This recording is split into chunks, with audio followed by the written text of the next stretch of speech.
ఈ రోజు మనం సూపర్ రాజా గారిని కలవబోతున్నాం. మేము వెళ్ళేసరికి ప్రీ రిలీజ్ ఈవెంట్ స్టార్ట్ కూడా అయిపోయింది. పాప్కార్న్ తెచ్చుకొని మరి అంత ఇంట్రెస్టింగ్ గా చూస్తున్నాడు. ఇది సినిమా కాదు, ప్రీ రిలీజ్ ఈవెంటే అని వీరికి ఎవరైనా చెప్పండి అయ్యా.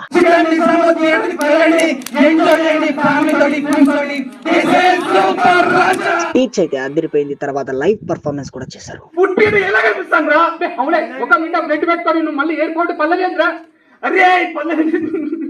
ఆడిటోరియం మొత్తం నిండిపోయింది. అసలు లాస్ట్ లో ఆయనతో సెల్ఫీ కూడా తీసుకున్నాం. సూపర్ రాజా గారు ఇప్పటి వరకు తెలుగు సినిమా చరిత్రలో ఎవ్వరు తీయని విధంగా ఒక 100 మినిట్ సింగిల్ షాట్ మూవీ తీశారు. ఇది సెప్టెంబర్ 19th కి రిలీజ్ అవబోతుంది. ఎలాంటి బ్యాక్గ్రౌండ్ లేకుండా సొంత కష్టంతో మిడిల్ క్లాస్ వాడు కూడా తెలుగు సినిమా హీరో అవ్వగలడని ప్రూవ్ చేసే తపనతో ఆయన గత 1.5 సంవత్సరం నుండి 2 తెలుగు రాష్ట్రాల్లో ప్రతి ప్రాంతానికి వెళ్లి తన సినిమాని ప్రేక్షకులకు పరిచయం చేస్తున్నాడు. ఆయన కష్టానికి ప్రతిఫలంగా మనమందరం ఆయన సినిమాకి టికెట్ బుక్ చేసుకుని ఆయన గెలిపిద్దాం. ఈ గెలుపు ఆయన ఒక్కడిదే కాదు, మనందరిది.